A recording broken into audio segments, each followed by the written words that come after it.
Welcome back, peeps, to Purrfect.dev, where we give you cats the freshest dose of dev snacks. Now with your amazing hosts, Alex Patterson and Brittney Postma. This episode is sponsored by Builder.io. Visually build on your tech stack. Hey!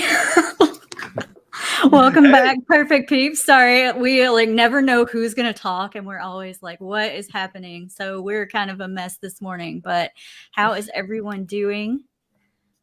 I'm doing fantastic. It's Friday. I'm looking forward to the weekend. I'm doing great. Yeah, I actually just got back from an offsite with the Chromatic team, and we just, we're having a ton of fun in Hollywood and, eating ridiculous food. It was so much fun. And so, yeah, I'm feeling good. I'm feeling great. And now I'm home and it's Friday, like you said, weekend's coming up. I'm so ready to travel again. I can't wait. Yeah. Yeah, we have a scheduled offsite coming up in May, so looking forward to it. Nice. Oh, that sounds so much fun. So, why everyone's here? We're talking about building and maintaining design systems, and we have Michael Chan.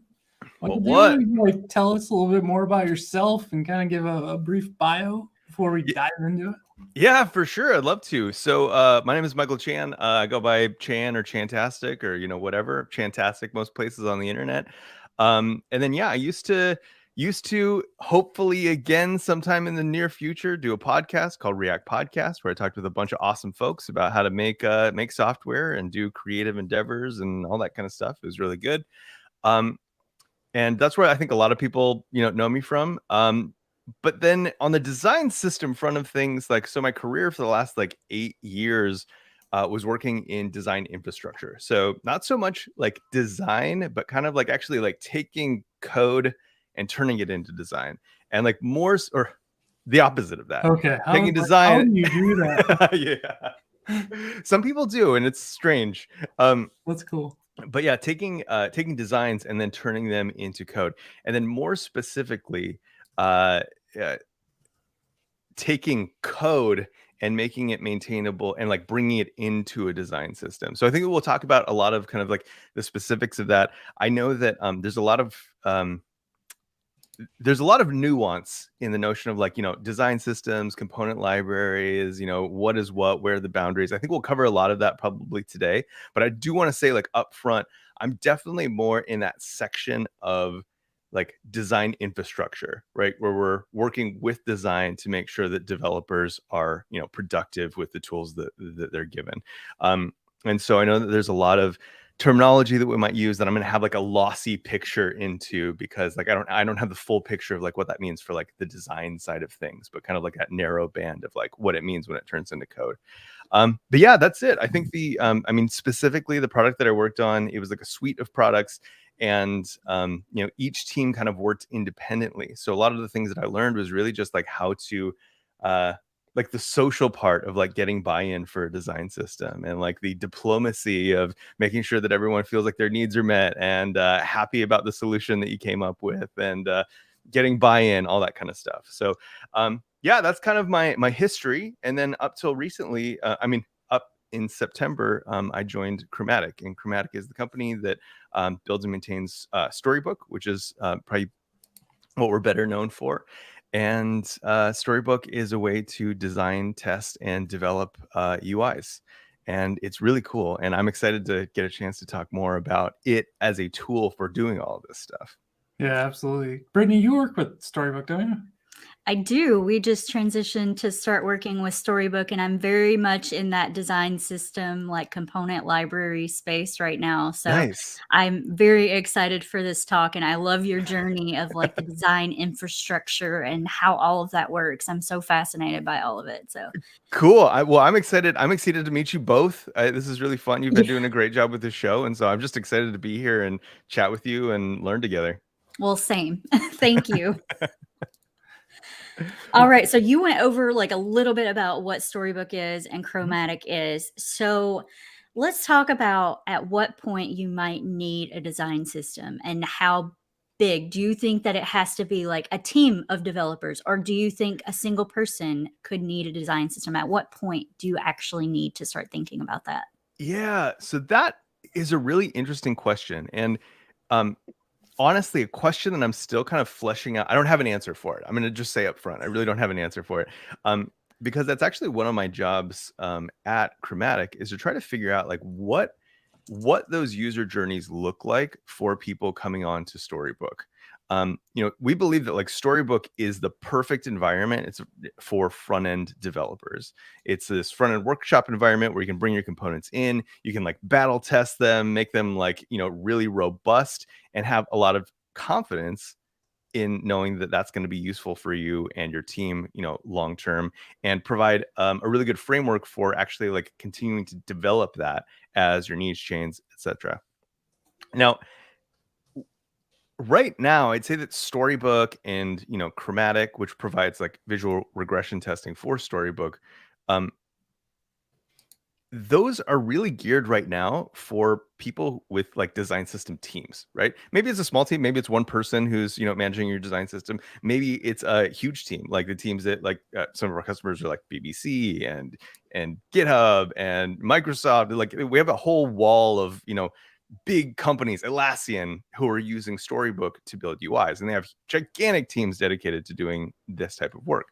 But something that I'm really passionate about is trying to make that less something where it's like, okay, well, we don't need that yet because we don't have a team for it. Because I don't think that's necessarily true, right? I feel like our apps are kind of, they just get bigger, right? They don't get different, right? There isn't like a point where it's like, oh, okay, well, now we need a design system, right? And I think that is something that I'd like to see that line shift a little bit, because I think that like, even if you're, so like my blog is on 11D, and right now it just uses this very it's just like the stock template, like whatever the template for like a blog like in 11D comes at, I think it's just black on white basically. Like it's very simple. I have done absolutely nothing to it. Now there's two ways of looking at that. Like one, I could think like, oh, I will someday make a design system for my website, right? And that's one way of looking at it. But the other way of looking at it is that I already have a design system. It's just not like an ideal one. It's just an implicit design system.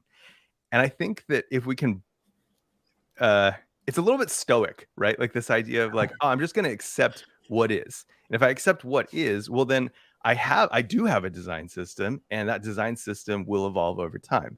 And I think that's what I'm really excited to help people understand is like, no, don't think about this as an event. Right, like we're gonna get to this thing, and then we have to cross that chasm later. Like just cross it now, and then just accept what you have, and then continue to work and iterate and develop it over time. That's something that I've been talking about for a while, is that your design system may not look like somebody else's design system, and it may not be the same for everyone, but you probably have a design system just by having CSS in your site. Like you have some form of a design system. So they could be tiny, one file, or they could be like documentation, style guide. Like it can encompass all of these things. So I love that viewpoint of like, it doesn't matter. Everybody kind of has a design system if you have a site. So I like that a lot. Yeah, and I imagine it's probably not dissimilar from the journey that you've taken like in podcasting, right? Like every episode you learn a little bit more, and you can do really well to just admit the phase that you're at. And I like, I'm doing this right now. I'm like building up a show for Storybook, an interview style show. And I can just admit like, this is the best that I can do right now. Like, this is what the show looks like, and accept that. And like, know that next time I'm going to make it a little bit better. Or I can just, kind of pretend like oh, it's not there yet. Like I'm not at the point where I like really need to think about like having a strategy for all this kind of stuff, because I do have a strategy. It's just in my head, and it's completely dependent on me. And the sooner that I can get that out, no matter what shape it looks like, the sooner I can like collaborate with people and like garner feedback and have them actually invite them to collaborate in that process. And it's so funny because it's really just a human thing, right? Like it's an embarrassment thing. It's like, if you can just like get over that, I think that we'd all be a lot better off just being like, you know what, this is exactly who I am. And I know that I'm going to get better. I want to get better, but this is where I am today. Absolutely. Yeah, that's fantastic. I've helped like try to implement design systems, so I'm kind of curious from your experience, especially like you have to like go through this with Storybook all the time, but you kind of get into a corporation and like when you go to implement a design system, both code and like visual aspects to it, it's kind of difficult to get everyone on the same page and like Yeah. say developers are like, no, we need X things. Like we're using this library. How do we implement that? And then the designers are like, we want it to look just like this. So like we have all these absolute position things in Figma, and I want that pixel like that. And it's like back and forth you go. And so I'm curious from your experience, from seeing this kind of out, what does that look like typically? Like, have you seen successes? Hopefully. Oh, it is so like everything that you talked about is like so difficult, right? And I think that one of the things that's especially especially Hard word. challenging Right. beyond It's okay. speaking. One of the things that's especially challenging is that as soon as you, and so this is kind of like a counterpoint to what I just said, right? Which is the like you already have a design system, it's an implicit design system, but just accept it. The Mhm. counterpoint to that is like as soon as you put a name on it, as soon as you kind of say like this is something that we care about and that we're going to do and we're going to progress on, you will notice that everyone at your company has a very strong opinion about how that thing should be. And that is really kind of the hard work of, you know, design systems, component libraries, etc. Is that like I swear, like people come out of the woodwork with strong opinions about like how this thing should be, and those things range from, you know, you have the designer that wants it to look a certain way. You know, an example of that is that we had these buttons, and they were kind of this gradient, but one of them was an outline gradient. It saw the same gradient, but it was just the outline, and that button was like impossible to make predictably across browsers. And like I was like, can we just get rid of it? It's like a 2 pixel gradient. Like we can't make it look good everywhere. Can we just make that one like a solid color? And absolutely not. It was like a hard requirement, even if it was like really hard to develop around. That's fine. But then you have like, you know, people like once the CEO gets wind of the fact that you have a design system, now they want that to be some fully fleshed out, beautiful, attractive thing that they can use to, you know, bring more people into your company. It's like it's wild, like how long the arms for like design system opinions are throughout a company. And I think it's just, you know, it's just part of the process, and you have to get really good at like diplomatically saying that's not where we're at right now. You know, we hope to be there. Is there a piece of this idea that we could incorporate now to, you know, give you that sense of satisfaction, like we're moving in the right direction? But yeah, it's honestly a lot of diplomacy. Yeah, I feel like you can't have like a single, like if developers own it, that's bad. If marketing owns it, that's bad. They have to come together and like own this thing as a whole. So it's kind of challenging. So diplomacy is key. It's part of the brand, and we all have to work together to develop this thing into something. You can't just have these strong opinions, and unfortunately there has to be a team that like develops it. So you have to like work together with those designers and developers making the thing Yes. to make it available to everyone. Yeah, I love that. I love that you called that out, that this is something that belongs to everyone, because I think that this is something that people don't understand when they go into the process. They think like, I'm going to make a design system for our company, right? You know, whether that be a designer or developer. And someone who's been doing great work communicating all the boundaries of this is Brad Frost. I really love Brad because I think he embodies a lot of these kind of stoic ideas of like, hey, what this design system is meant to be is a representation of your company. And that's top to bottom, that's left to right. Like it is a representation of who you are right now. And we want to make that, you know, adaptable in a way. But if that's true, like it needs to represent everyone. And there's going to be some push and pull. And like all of these, you know, he tackles it from a position of organizational health, right? This design system can only be as healthy as your company is. And it's going to it's going to painfully bring up all of these things that are difficult for you, and you have to accept that if you want to like embrace this challenge. It also needs to be maintainable, and it may Yep. not need to be to start out. It may not be where you can make changes to it easily over Mhm. time and like make a whole new design system. So our company went from using Svelte to going to React and Storybook, and so we're actually having to rewrite all of our things. We didn't make it so that Sure. it was like reusable. Mm. So, but I think you do have to make it maintainable where you can Yeah. actually just keep at it and keep making small incremental changes and make it better and make it just, like I said, maintainable. Yeah, I couldn't agree more. I think that one of the first things that you need to establish when embarking on the journey of a design system is how people provide feedback and kind of like how they can get involved. And I think that it's every part of the company, but then also how decisions are made, right? Who makes the decisions, right? Because you're going to garner all that feedback and everyone's going to feel like, oh, hey, I gave this feedback, and then the next version isn't going to represent any of that. And so how do you talk to those people like, hey, we did hear you, we agree with you, but like that's not now. That is like, time is something that none of us are good at accepting. How do you suggest getting that feedback? Because that's a good point. Like we moved to Storybook and we have like the homepage. So do you put something on the homepage like contact us here, or what's a good way to Yeah. get feedback from your users and consumers of your design system? Yeah, that's a great question. I think that having that contact is already like a really great a really great start right at the beginning, saying like, hey, these are the people who lead this effort. If you have questions or thoughts or whatever, get in contact with them. This is how they do that.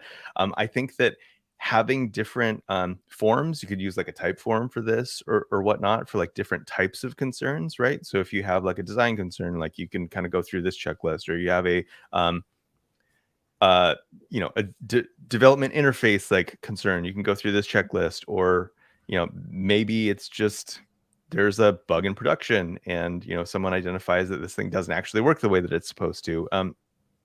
Those are always a little bit tricky because sometimes there's that handoff to the product team, and maybe they did something funky with it and it's not being used the way that it's supposed to. But that's also part of your design system, right? Like it's all it's squishy.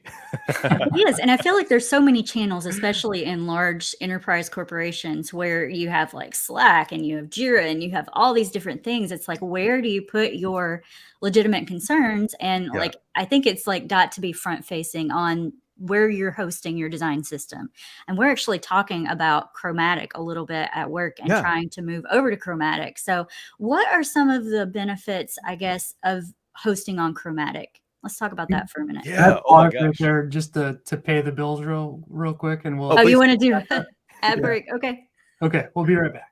Today's podcast is brought to you by Builder.io, visually building the web. Builder.io has one of the most powerful visual editors in the industry. Unlike other tools, Builder actually produces the code for you. You don't have to completely switch out your framework either, just use one of the handy SDKs that are available. There's no limits to what you can build. Instead of limiting your marketing team, start to optimize and let them do the work. This will allow your web developers to get back to the hard work that it takes for other components, allowing your team to do A/B testing and personalization. Stop worrying about bugs in production. Just use the site as it is, then you can analyze and start converting all of your customers with Builder's built-in heat maps. Stop limiting your growth with developers' long lead times. Start building, optimizing, analyzing, and start growing faster. Don't take my word for it. You can sign up for free today and start building the web visually with Builder.io. No worries on that. I get so distracted by things and I hear things or I say things and I'm like, oh, that reminds me of a question. Let's just say the question. And I just jump right to it. So we were talking a little bit about how we maintain and get feedback on our design systems. And now we were going to talk about Chromatic a little bit Cool. and see what the benefits are of that. Yeah. So it's funny to me. I'm gonna say, like, I probably shouldn't say this, but I'm gonna say it just because it's me, and I'm gonna be honest. But like, I didn't get Storybook for the longest time. Like I saw it and I was like, oh, that's cute. Like I'm glad it's not just me. See, we got some relatable content right here. I didn't get it, right? Like I saw the demos and I was like, oh, that's super cute. Like you can, make a gallery of, your components. I was doing that anyway, just, like with a, tiny little app where I was just importing and spitting out the components and whatnot. And it's funny because I feel like a lot of people see it the same way that I did. And I feel like the thing that was like the really huge unlock for me was Chromatic. And then I backed into really seeing like a lot of the values of what Storybook was giving me. And so kind of what is Chromatic and why is it valuable to teams? Well, Chromatic is a lot of things, but like first and foremost is it's a really great way to like host your Storybook. So if you have Storybook, if you host it on Chromatic, you actually get, because it's coming from the Chromatic domain, you actually get embeds, which is really cool. So you can embed individual stories, all kinds of things into other things like your Notion documents, etc. So it's a really great way to share stories from Storybook. So that's one thing that's nice. But the real value is that it takes all of your stories and it does snapshot testing, and it'll do like a whole like visual diff. There's a whole visualization in the browser to see these visual diffs. So like every time you push code, you'll get like a little like yellow indicator in your, green, red, or yellow indicator inside of, your Git provider, and see like, oh, okay, like, well, nothing visual changed inside of in all of these components. So I changed a lot of code, but as far as everything that we've tested visually, everything's still the same. Or you could get something where it's like, oh, okay, we changed a font and now all of our UIs are like a handful of pixels larger. But other than that, they look all the same. So we'll approve those, and kind of like that's the new like baseline, etc. So that's the visual regression testing. Is that what that is? Yep. That's the visual regression testing component of that. And you have, what is it? I think we test in all of the major browsers. So, Chrome, Safari, Firefox, and then I think Internet Explorer 11, if you're in the unfortunate position of having to support Internet Explorer 11. I am. Oh my goodness. Well, we have something for you.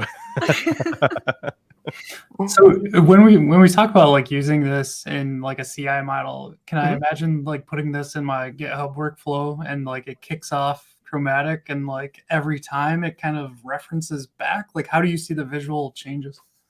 Yeah. So it's super great. It's it's part of your CI workflow, and so it's gonna kick off Chromatic running for the commit that you're on. It's gonna run a build for that and compare it to the previous like accepted baseline. And if nothing visually changed, you're just gonna get a green thumbs up, and you can merge. And then if something did change, it's going to say, hey, there were some visual changes. I don't know. Like, let's say there were like 2 things we picked up, and you're going to have to accept these changes. And so then it kicks you off to the UI. It'll show you like, this is what changed. It shows the code and the visualization. And then you can accept that in the UI to then model like a new baseline for the next version. And yeah, I just find this so valuable because it saves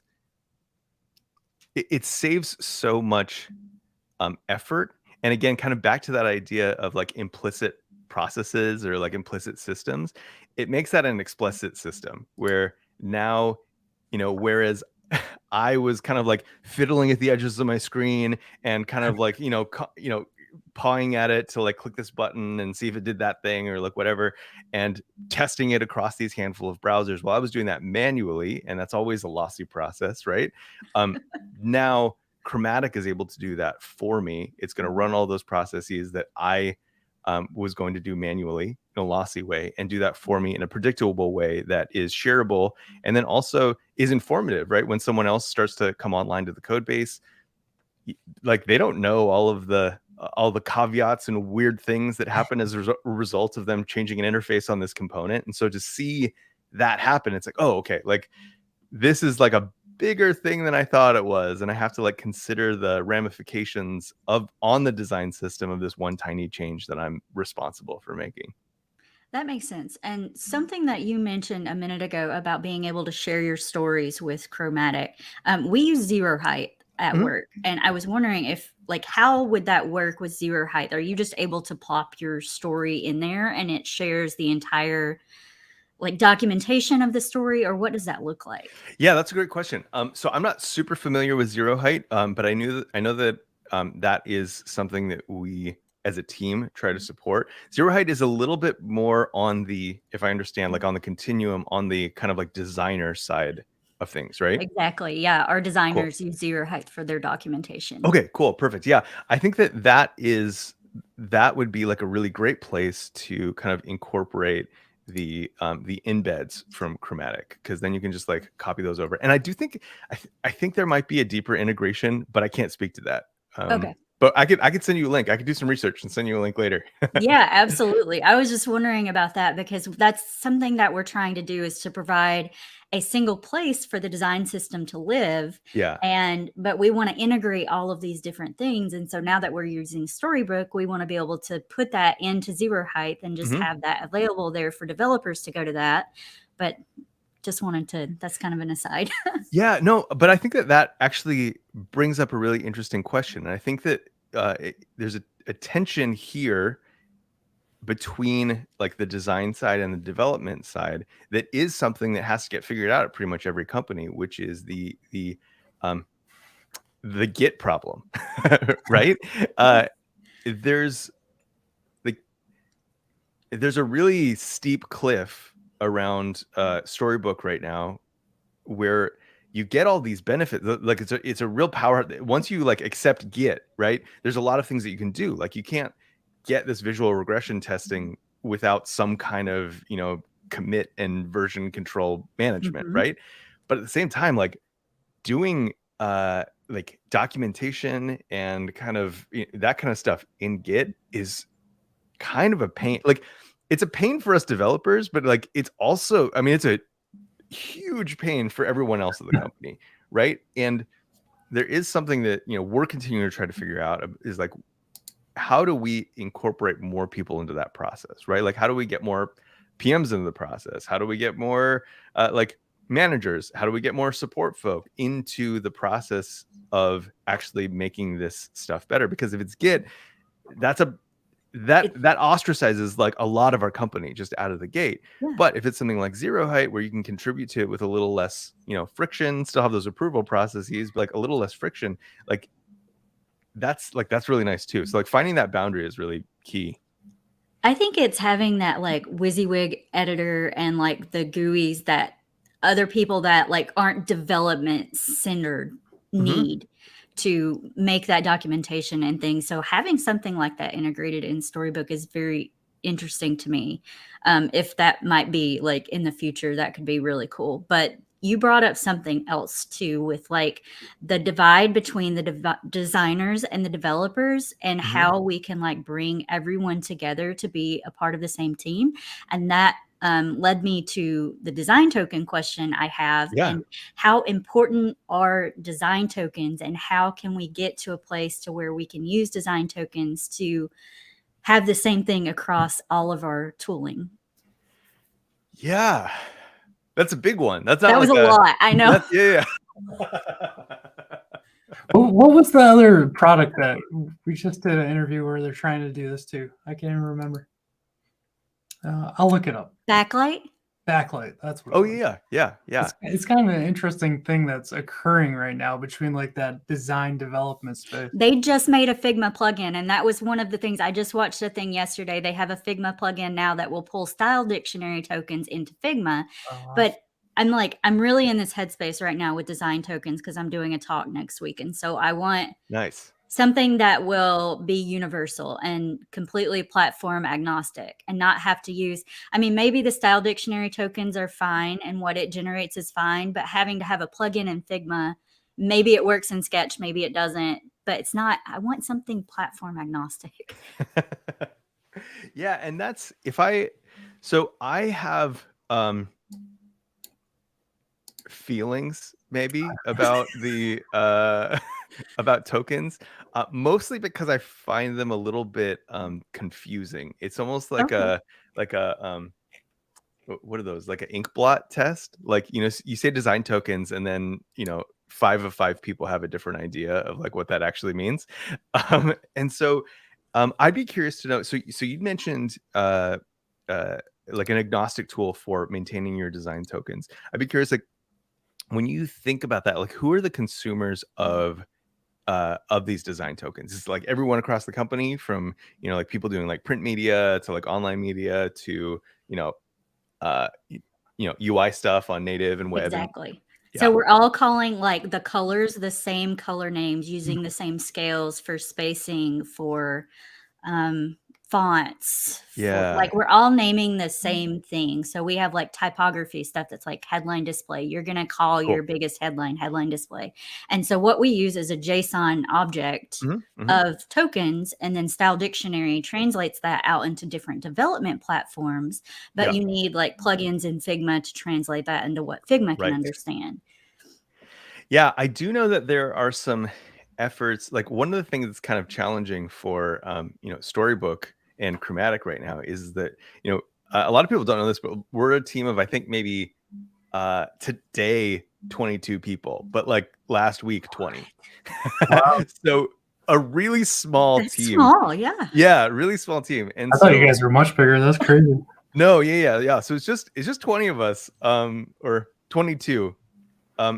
And it's funny because like all of us have come in with some kind of idea of like, oh my gosh, like this would be like the perfect thing. So like, I have a friend on the DX team who is really passionate about like DX tokens, and it's like eventually we will like we'll get there. I said DX token, just tokens. Passionate about getting like tokens into like Storybook proper, and like figuring that out. But it's so funny because like the ecosystem is so wide, right? And so it's like you kind of have to It is. you have to make some decisions about like what kind of like are we supporting the oh crap, now I can't remember what's the thing that does the tokens to the code. Style Dictionary. Style Dictionary, yeah. Like, do we double down on Style Dictionary, or do we like now open this window to like the the 15 different standards that we could possibly use? And like, Yeah. how do we do that? Who maintains that? It's super wild. And then also and like you have to have a package and a build step that does that. Totally. Yeah. So it is interesting, and I think that we're super excited about how to get there. And I guess this is like a decent pitch, right? Like if you're passionate about that and you want to join the team and like actually make it happen, like we're looking for people. It's really interesting to me that I might get philosophical here for a second, so I apologize in Totally advance. fine. I have a tendency to just go way too far and like talk about like timelessness or whatever. The one thing that's really challenging about tokens is, I think, something that's like inherently challenging about just design systems in general, right? Is that tokens at their best are a way to be completely agnostic of any one process and say like, these are the colors that we as a company use across all of our systems. Now that's actually a really beautiful thing when it's properly, when the concentric circles are set up correctly. Because what happens, at least in the design or the token libraries that I've seen, is that every platform has this way of like pushing up the concerns of that platform into the tokens, to the point where you have these long strings of tokens that are like platform specific. Does that make sense? Sort of, yeah. That's interesting though, because it should be the other way around. Like the token should be the source of truth, almost subatomic particle to the design system. Right. Yes, I totally agree. And it's like a like a social battle, right? Like there's something really challenging. And again, I feel like one of the big themes about design systems here is like setting up those boundaries, because I think that one thing that's challenging is that we want one tool that like just manages all of our tokens, and we can get tokens, from every, no matter where we're at, like get those exact values. However, like print media has like totally different constraints about like what kind of related colors are going to get used, or like how they fudge those colors in certain environments to make sure that they actually look like the color that they want it to look like. Like video, with like compression, all that stuff, we have like fake colors that we use to like post compression look like the color that we want it to look like. And so it's interesting because, like I've taken like token courses, or like courses that include like tokens before, and there's this I think notion that you just kind of express everything that's possible, and then like have these like, just these gigantic, 1,000 token, things, and like you can get any piece from any piece everywhere. I just don't think that actually makes sense. I feel like everyone, it's concentric circles. You're going to have this absolute shared pool at the center, and then like as you move out, you're going to have like, I guess it's not even, that's the part that's confusing to me. I don't think that we've figured it out yet in the way that it needs to be figured out to truly provide like an agnostic tool across the I hadn't really thought of it in that way either, because like you said, each team might have a specific use case, and maybe the design tokens don't own that. Maybe they can opt out of like the API at that point and like do their own thing.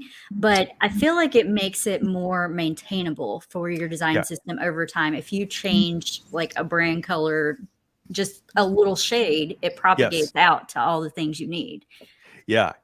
No, I totally agree. And I think that it takes a lot of discipline to figure out where those lines are and be honest with yourself about like, this, like everybody needs the brand color and like the contrast color, right? But all of us have different needs for like nobody else needs to care that like the danger alert background color on black is this color. Right? Like we're the only people that care about that. And so that is part of the conversation I think that I haven't seen yet, is the being honest about like dividing that problem up a little bit instead of just like making it one problem for everybody.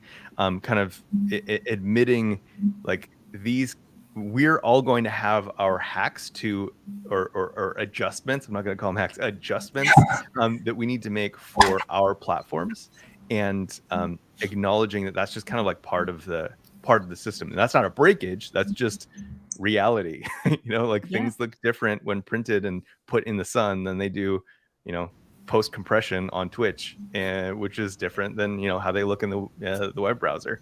Even right now, I have two displays, and one of them uses a different color profile. So like, this Twitch stream looks completely different on like just 2 inches away on this side than it does over here. So, I think there's a lot of hard constraints that kind of the idealism of like what tokens could provide doesn't really acknowledge yet. But I'd love to see like more like nitty gritty, like hard facts on like how to start breaking that up. I love that conversation, but let's look at it as a bigger picture. So how do you suggest maintaining a design system over time then? Yeah, over time. So I'm huge into this concept. I mean, if it's not kind of evident from this part of it already, this concept of subsidiarity. There's this great episode of Hope in Source with Nadia Eghbal, and I think I hope she wrote the book that I just picked like a few weeks ago, right? Yes. Yeah. Okay. That book's exceptional. Yes. I absolutely recommend it. Like, just ignore my pick later because like just go read that book. exceptional. She's wonderful. And then Henry Zhu, who's the kind of like lead maintainer of Babel and that project. They have an episode called I think it's like open source as Liturgy or something. Yes, yeah. So that's the podcast. And if you Google that podcast and Liturgy, you'll come across this episode. This episode is fascinating. They talk about the concept of subsidiarity. I don't know. I can't even say the word. But it's this idea. It's a governance concept, and it's the idea that people at the edges, local governments should have like the most control of like local economies and like local decision making and whatnot.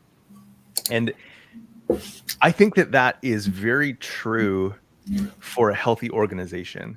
You know, someone who's able to like maintain a design system is being able to like put those concepts, or put the power to adapt those core concepts at the edge, you know, where they have the most expertise, where they know exactly what's going to happen. You know, so like, again, like this compression thing, like why does a UI designer need to worry that like compression is going to like change the color on our Twitch stream?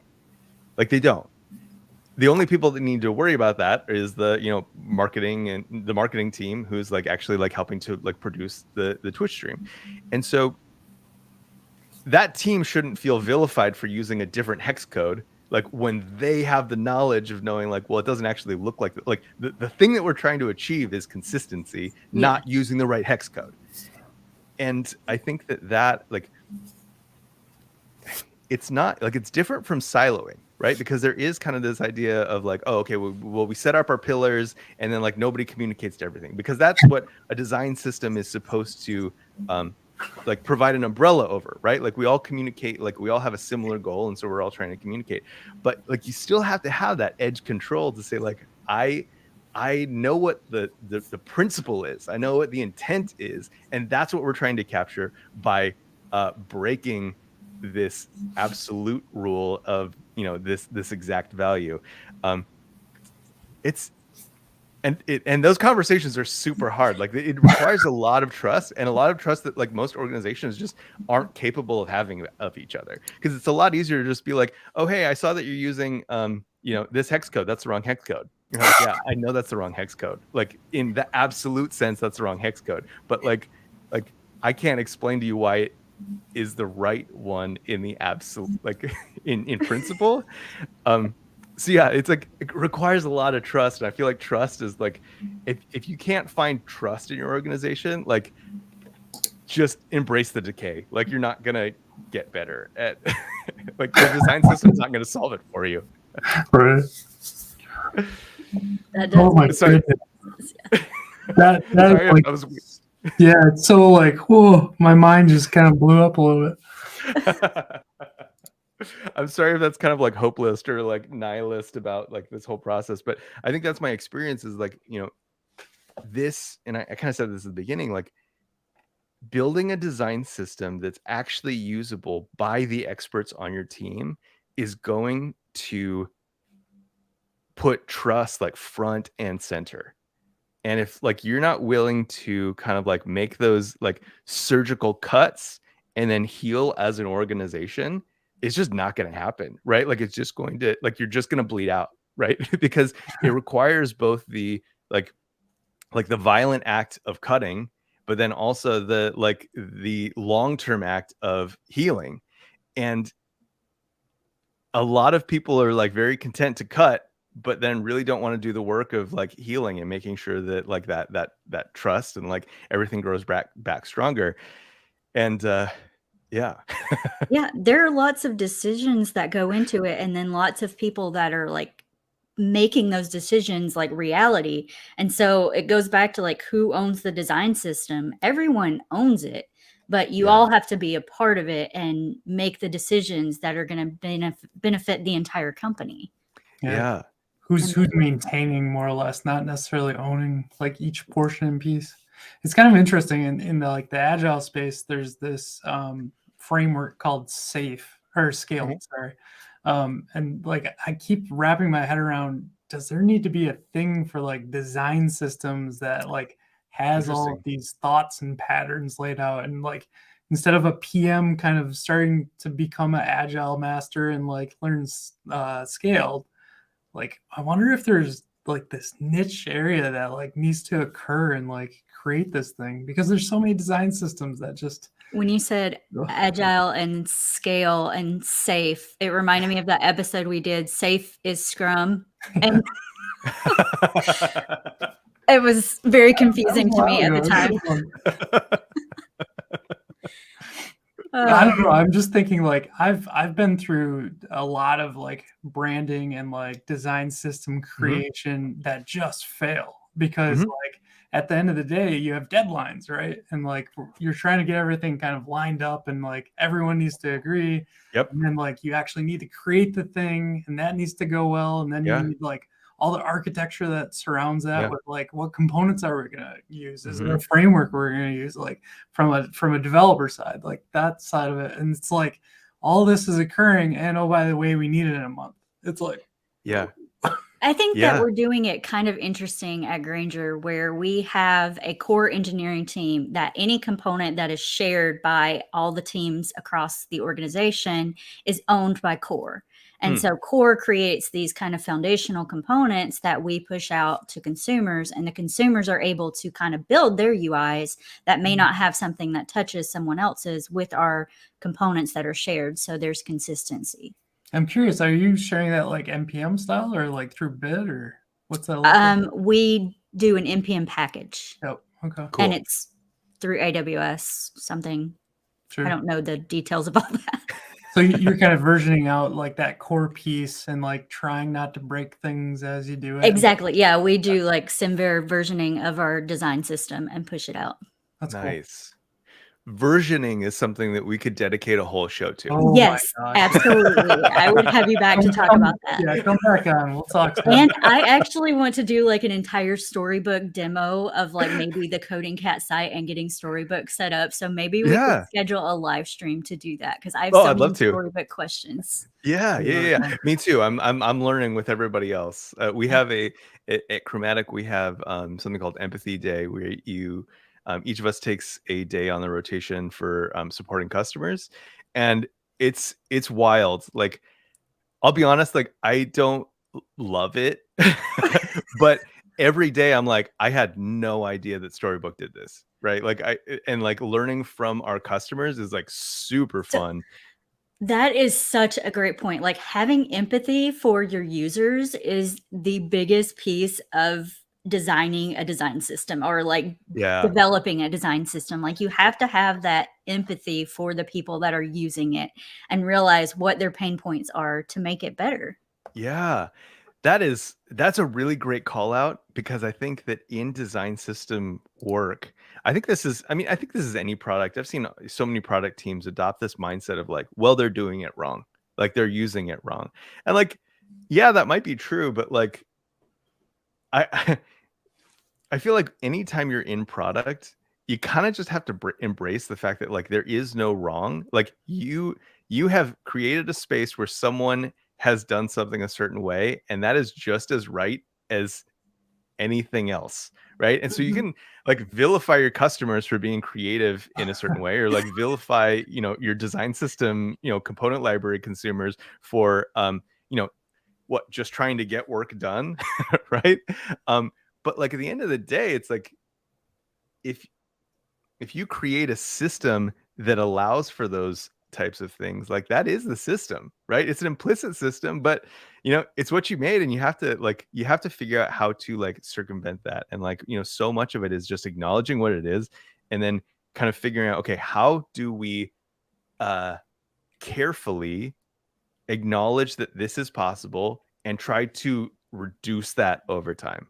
And it's tough because you really can't you can't just say like, nope, that's wrong, don't use it that way, because that person is going to be like, okay, well, I'm just going to build my own. Like the next time that I have this problem, I'm going to build my own. I'm not going to use this. I'm just going to opt out. Like, I opt out. Like deuces.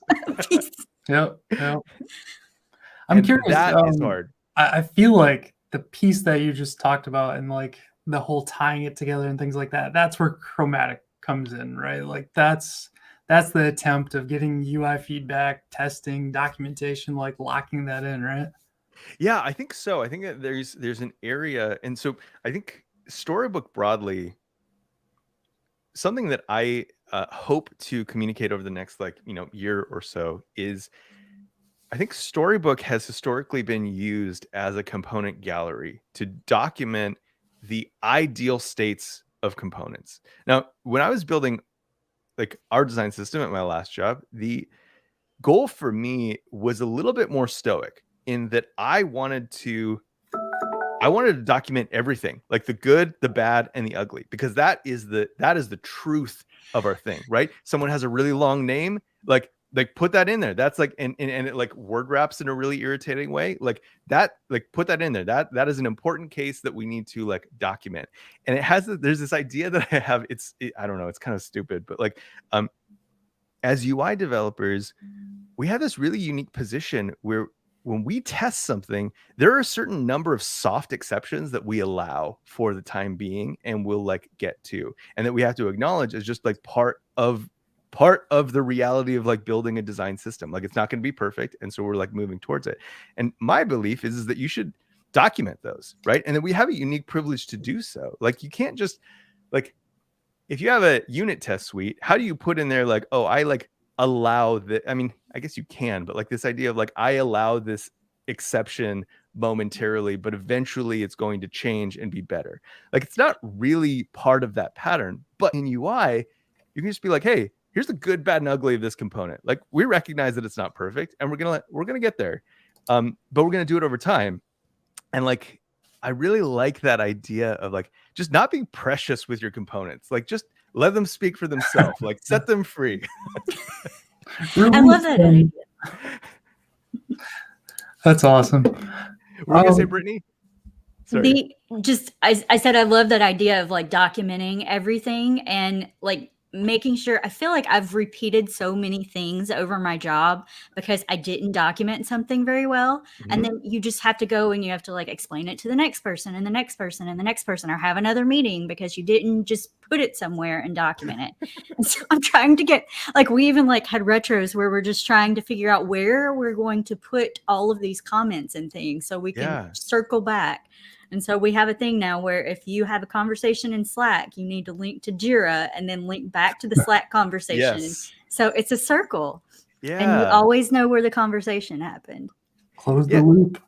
Yeah, and I think that is like a really nice thing about like what Chromatic provides for you is that there is still that human element where I have to accept the baseline, right? And that's like an interesting thing that happens is that I'm going to put that ugly state in there knowing that it's like not ideal, but I'm accept it as the baseline. But then eventually, like when we change it, I'll be able to see it kind of like have that prettier effect where it like snaps into place, right? I love when prettier works, and then when it doesn't, you're like, what is wrong with you? What I do.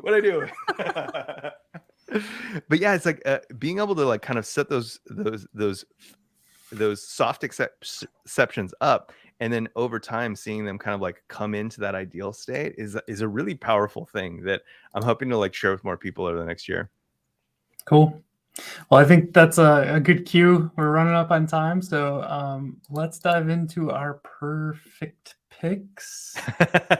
Oh, Brittney's telling me my sound's off. I don't know. Is that better? Yeah. Okay. So I'm going to put you on the spot. Yeah. And you can go first on your shape up. Yeah. So this is one of my, oh, cool. I don't have to hold it. Nice. No, you perfect. can. Either way. No, it's great. You got the site up there and everything.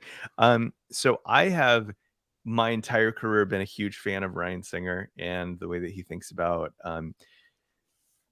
UI design, but then also kind of like building UIs with teams. And this book is a culmination of kind of some of the best advice that he's been delivering over the past 2 decades. And so I really like this book. I think that if you're trying to find tactics and tools for developing progressively and kind of acknowledging what is and like working together as a team to like find that one piece that's going to lock the next piece and whatnot. I think that there's some really great strategies in this book, and more than that, like some really great language that you can use to communicate with each other.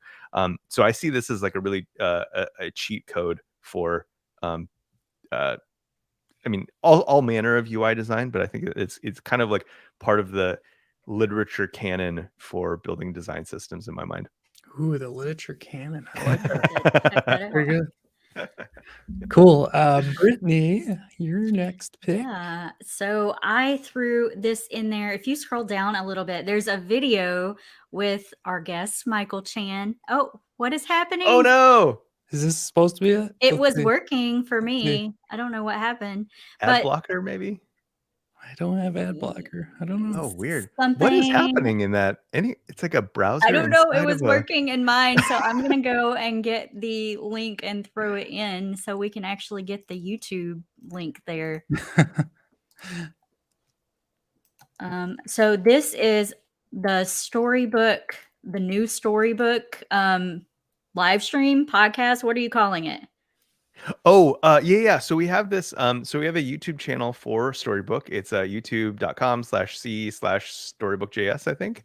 And then we have a playlist in there called Storytime with Chantastic, and I'm interviewing people about consultants and big companies, talking about how they build their design systems. And Storytime with Chantastic. That was what I was looking for. I didn't see the name on it. I threw the link in the private chat. So if you want to open up that YouTube link, that's the video that's not working on the site. So that's Brad Frost's site, and it has this link to this video that Michael did with Brad, and it was fantastic and had lots of good tidbits about design systems in it. So that is a very good thing to go and see. And then the blog post that Brad wrote as well is also good. And you can move on to my next pick now, which is also another Brad Frost thing. Yes. Are you going to ask something about that? You look like you're going to talk. No, I was just going to say I love the visuals on the start of that video. Thanks. Oh, sorry. And you've went on to the next one. Atomic Design is the book by... This looks like the blog post, though. This isn't like the actual book. So Atomic Design is the book by Brad Frost. There's the link that was supposed to work before. I don't know what is happening with the site right now, but Atomic Design is a book by Brad Frost that goes over like these methodologies that you can use to kind of build design systems. And if you scroll down just a little bit more, there's the diagram. You've got atoms, molecules, organisms, templates, and pages that kind of break down your design system. And I thought it was a great book of like the foundational things for building design systems. That's awesome. So I love Atomic Design, and I'm just going to like perfect pick my own thing here. I threw this out there a couple of years ago now. I'm sure the date's wrong. I was like, stencil? When did you use stencil? Yeah, it's like probably 2019, even though the dates are all off on our site right now. But if you break this down, like I tried to break it down as small as possible with web components, and then build those up. It's such a like better way of thinking on how to do Atomic Design in code. Like if you're a developer trying to attack this, like attack it this way. I'm sure designers have their whole like Figma component like type thing, but this is a cool way to do it. Yeah, absolutely. The second pick I have comes from Free Code Camp, and it's how to create and implement a design system with CSS. It kind of blew my mind when I read through this one. I can never get over how much you can use CSS to like do so much, especially like I was like, is this Kevin Powell's course? And then I saw the author was the other person from Free Code Camp. And I was like, that's not who did the course, because this is Kevin Powell's course. And I watched this as well, and it's pretty awesome. Yeah, I think the actual course is called out somewhere too. But yeah, there's a whole course on it. Go out to. Lastly, for me, Airbnb blows my mind to this day. Like this place that you just need to go stay at places is the best like design, I don't know, like company that like is out there. They throw around so much design stuff. It blows my mind between like Lottie files and like all of their design branding. Like they have just blog after blog, but I just picked one. to go through kind of design systems and what to look for and how to like all the stuff we talked about, how to manage it and like deal with it within systems and companies. So definitely check out Airbnb. Can I piggyback on that real quick? Yeah, absolutely. Okay, there was a talk. I probably won't be able to find it, but maybe I can send it to you a little bit later.